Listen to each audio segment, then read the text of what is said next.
Oh, I wish I could look you in your own eyes dead center and say, you can do it, because you can. Believe in you because you're unique. There have been over 10 billion people to live on the face of this earth. There's never been another you. Believe in your fellow human being.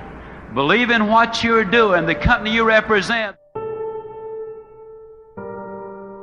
If you do not think you deserve success, if you do not think you deserve a bigger home, to be $1 million producer, to have an outstanding mate, or beautiful, well-disciplined children who are productive, if you don't think you deserve them, then you'll do things that will keep you from getting them.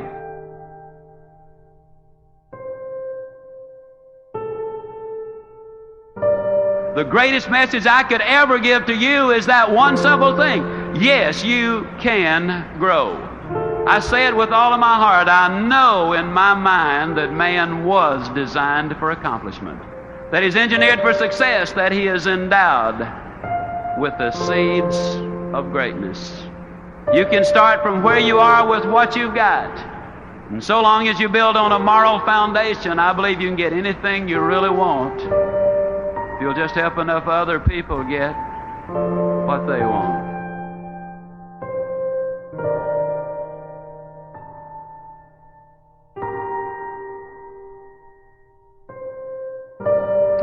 I started writing this book and I kind of got excited about it. I put in there some words. You can go where you want to go. You can do what you want to do. You can be like you want to be. And man, I wrote those words and I said, now Ziegler, that's pretty good. When I wrote this book, I was convinced it would sell. I sent it to 3 publishers. They were convinced it would not sell. They wrote me back and said, we don't think it'll sell. Now, when it got to the 4th printing, they wrote me again and said, hey, you know, we think that thing's going to sell. But at first they said no. I believed that it would. I believed also, ladies and gentlemen, that it would sell well. I was enthusiastic about it. I did a lot of work on it. So I decided I was going to go ahead and print the book myself. Now, most authors who print their own book, they generally print 1,000 copies, maybe 2,000, in rare cases 5,000. But I believe the next point about a goal is tremendously important. I believe you've got to have commitment. Now, I made that commitment. I ordered 25,000 copies for that initial printing. I tell the story because it's a story of goals, of big goals, of lifetime goals, of monthly goals, weekly goals, hourly goals even, ladies and gentlemen.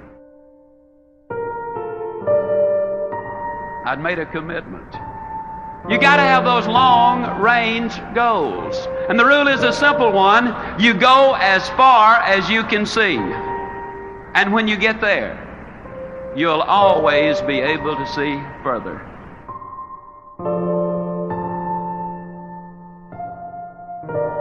People today complain of lack of time. It's not lack of time that's the problem. It's the lack of direction. Are you a wandering generality, or are you a meaningful, specific?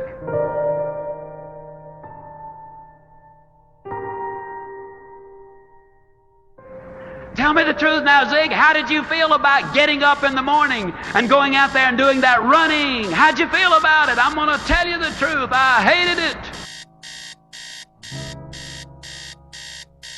Man, that alarm clock would sound off, you know, and I'd lay there for a minute and I'd think to myself, Ziegler, what's a 46-year-old fat boy like you doing getting up running all over the neighborhood?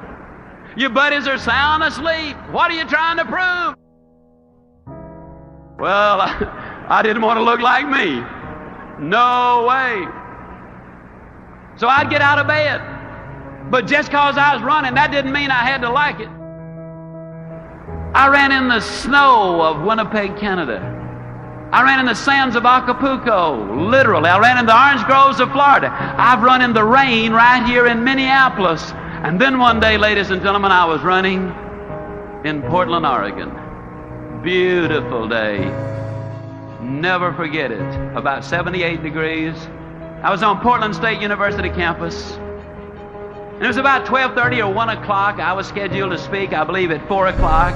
And I was out running, and as I was running on that campus, I looked around.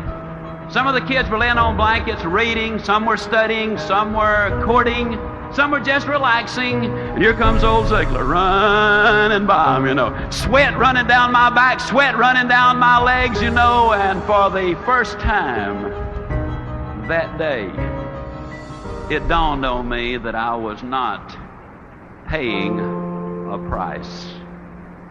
For the first time that day, ladies and gentlemen, it dawned on me that I was having the time of my life. It dawned on me that I was enjoying every single step that I was taking. I'm stronger than I was a quarter of a century ago. I can do things that I could not have dreamed of doing just a few years ago. I contend that you do not pay the price for good health. You thoroughly enjoy the price.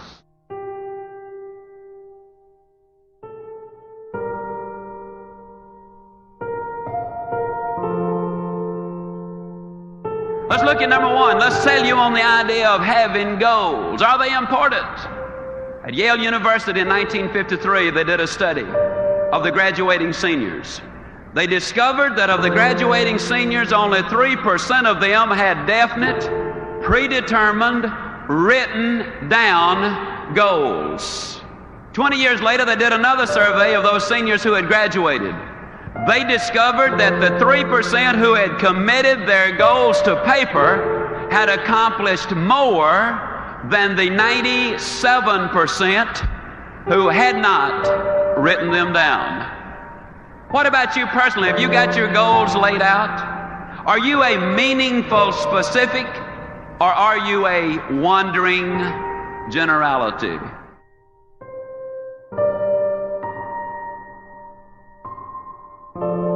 How could a man hit a target he could not see? That's a pretty good question. Here's another one.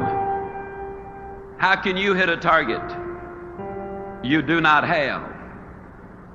Have you got one? Are you a wandering generality, or are you a meaningful specific? Are you going to work tomorrow because that's what you did yesterday? If that's the reason you're going tomorrow, you won't be as good tomorrow as you were yesterday, because you're 2 days older and no closer to the goal you do not have.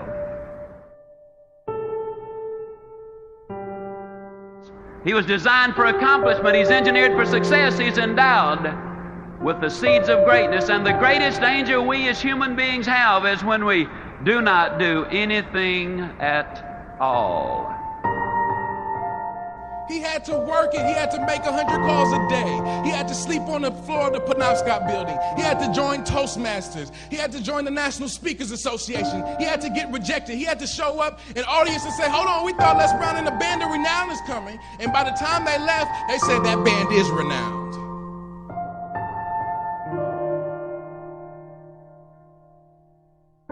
Nobody gave him a shot. Nobody gave him a chance. Nobody said, let me take you in the studio and put you in front of a green screen. It's not a question of whether or not it's possible. Conquering is part of your description. It is in your nature. The will to overcome and produce was designed to be a part of your genetic makeup. Wake up, wake up, wake up.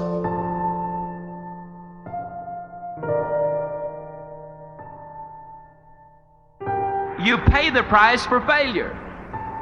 You pay the price for a poor marriage. You enjoy the price of a good one. You enjoy the price of success. You just look at the people who've made it and the people who have not made it. I believe we've got to change our vocabulary. See, ladies and gentlemen, I don't believe you pay the price. I know that you enjoy the price.